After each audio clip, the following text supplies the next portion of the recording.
This video is going to go over both measures of spread as well as outliers, and then how to find the best measure of center and spread based on the data.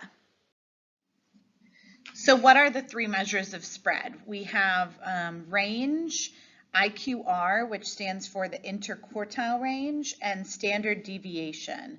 So these three measures of spread are going to be applicable at different times depending on what the data looks like. Range is going to be just the distance between the highest and the lowest number. So that's how spread out is the entire set of data, maximum minus minimum.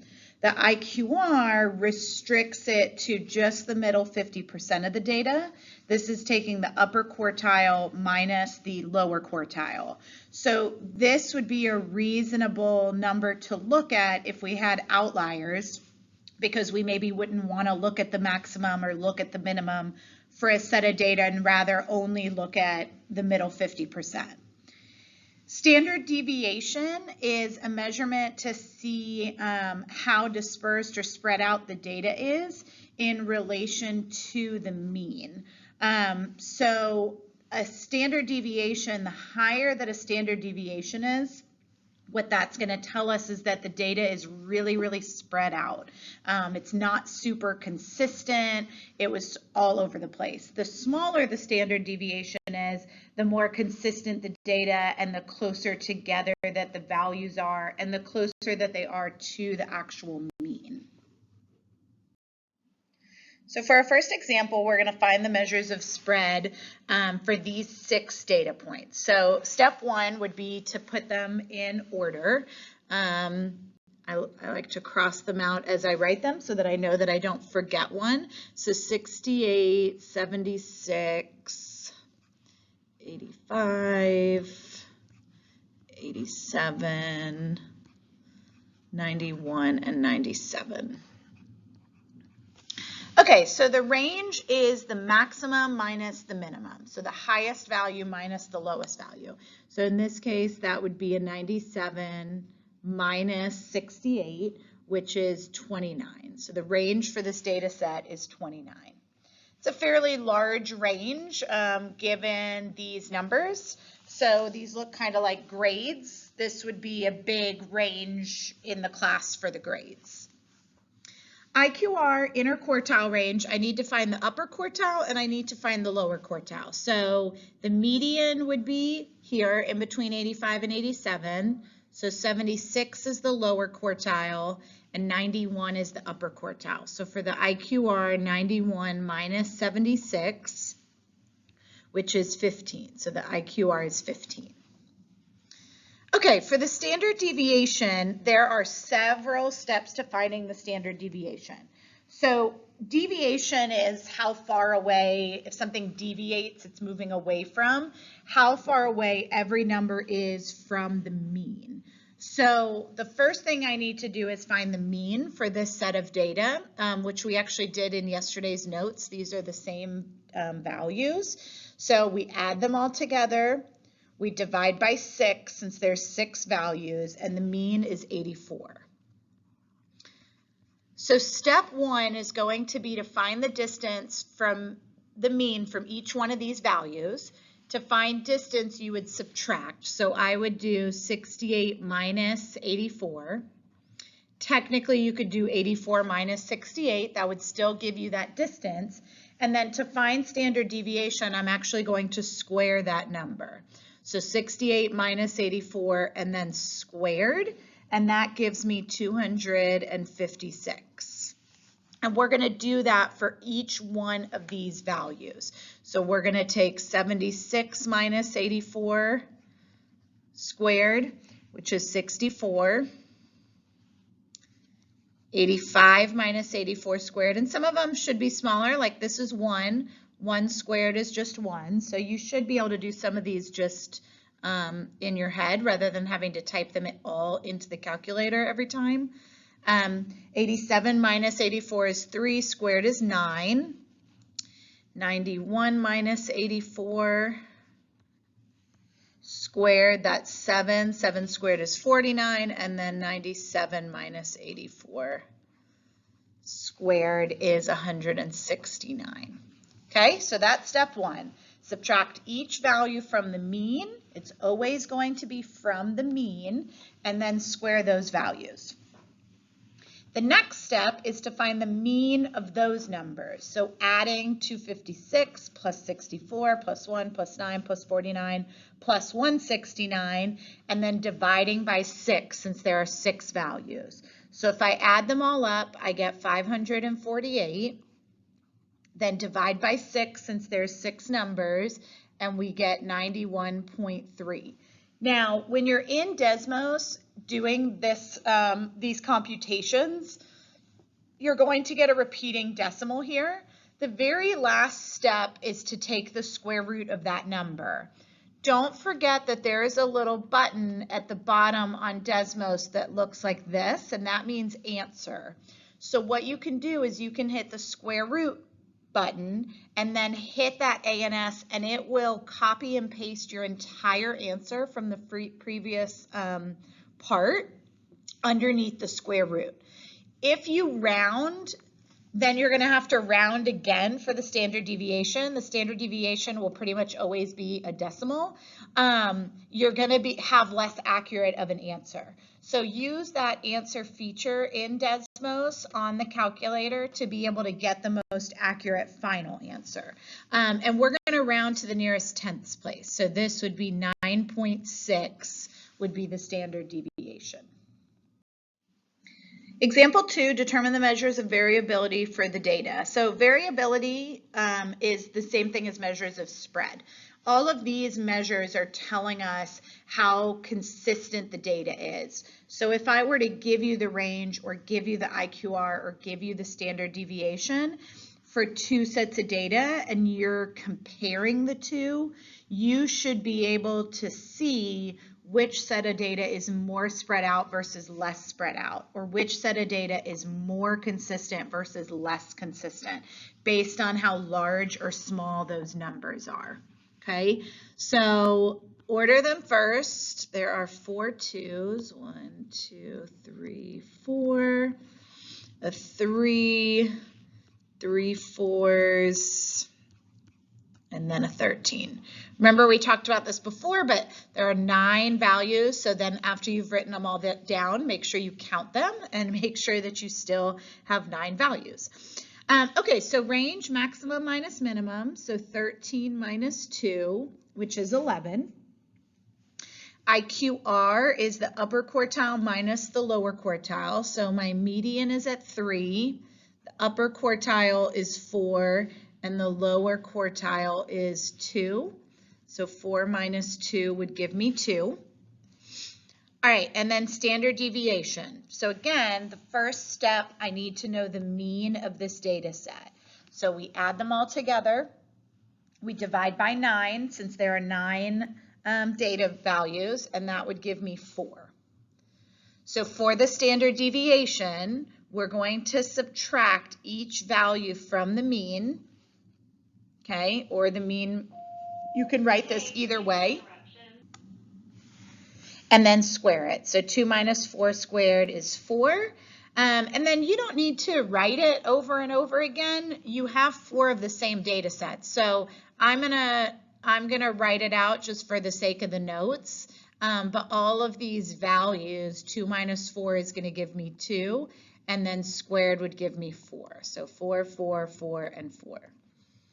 3 minus 4 is 1, squared is 1. And then I've got 3 data values that are the exact same as the mean. So when I subtract 4 minus 4, I'm just going to get 0. Well, 0 squared is just 0, which is totally fine. What that means is that my standard deviation should end up being lower because I have 3 data points that are the same as the mean. So they're not very spread out and they're super consistent and they're very, very close to that mean value. Now the 13 is further away, so that is going to then cause the standard deviation to get higher. So now we find the mean of these numbers. So 4 plus 4 plus 4 plus 1, include the zeros, and then plus 81, we get 98. We're going to divide by 9 since there's 9 data values. And then again, you're going to get a decimal. Okay, use that answer feature, hit the square root button, and then of the previous answer so that it copies and pastes the entire decimal in. And then you'll get 3.3. So our standard deviation is 3.3. All right, outliers. So up to this point, you guys have learned outliers and you've talked about outliers, but you've only looked at a set of data subjectively. So if I look at these numbers, does it appear that there's an outlier, which sometimes can be a little bit tricky because it might look like there's one, there's not actually one, or vice versa. So this year we are going to learn a formula to determine if there's a low outlier or if there's a high outlier. So these are the two formulas that we are going to use. Okay, so let's jump right into the example. Now, if you look at these two formulas, the two things that you need, or the three things, are the lower quartile, the upper quartile, and the IQR, which we already found for the set of data. This is the same set of data that we looked at before. So the lower quartile was 76, the upper quartile was 91, and then 91 minus 76 is my IQR, which is 15. All right, so to determine, if there is a low outlier, I'm going to use this formula right here. So I'm going to just see if there's any number in my data set that is less than Q1, which is 76, minus 1.5 times my IQR, which is 15. So I can plug that all into the calculator and I get 53.5.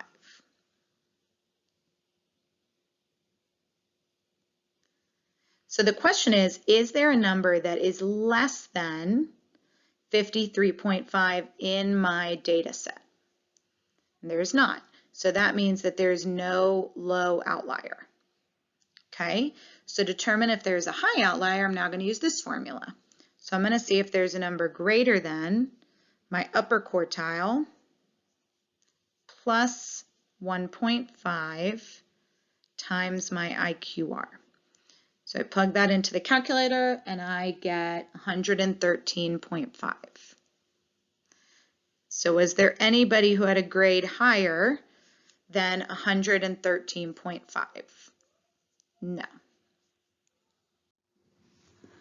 For the second data set, again, we need our lower quartile, our upper quartile, and our IQR. So our lower quartile was 2, our upper quartile was 4, and then 4 minus 2 is 2. So that was my IQR. All right, so determine if there's a low outlier. I'm going to look to see if there's any number less than my lower quartile, which is 2, minus 1.5 times my IQR, which is 2. So 2 minus 1.5 times 2 actually gives me -1.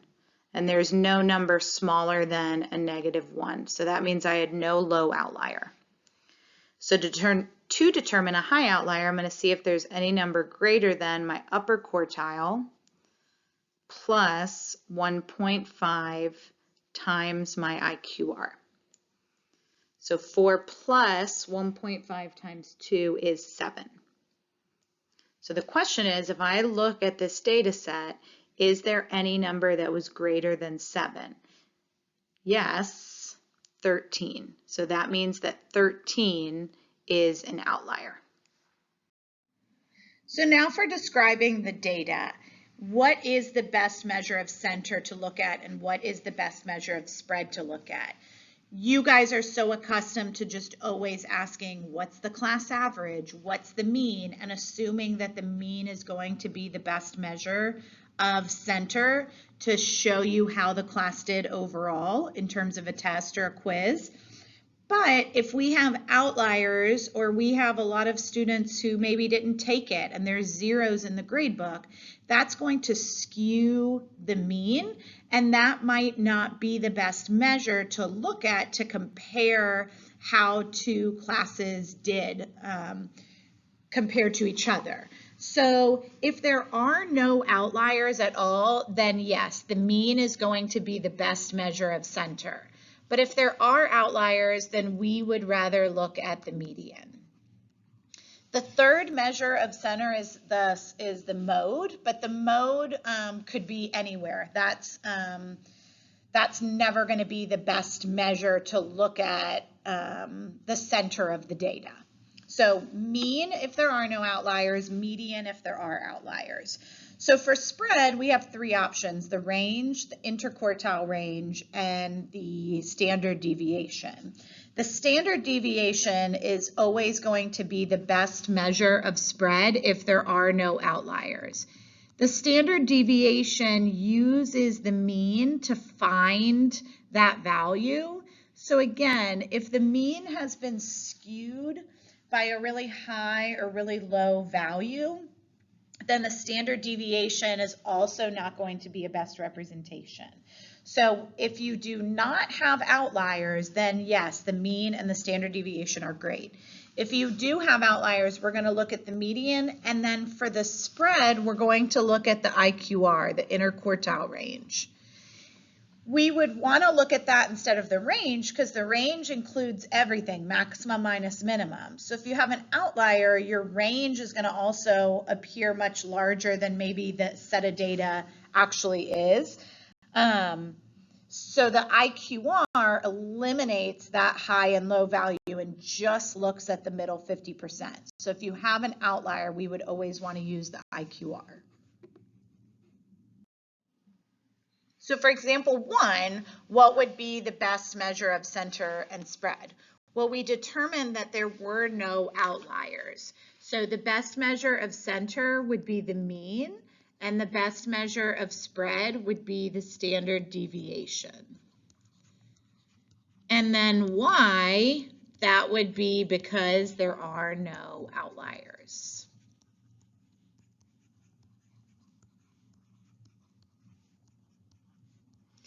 So again, the best measure of center and spread is really dependent on the shape of the data and whether or not we have outliers.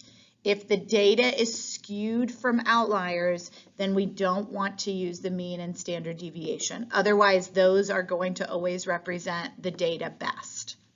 So for example 2, we had an outlier of 13. So for example 2, we wouldn't want to use the mean and standard deviation. We would want to use the median and IQR to best represent the data, because there was an outlier of 13.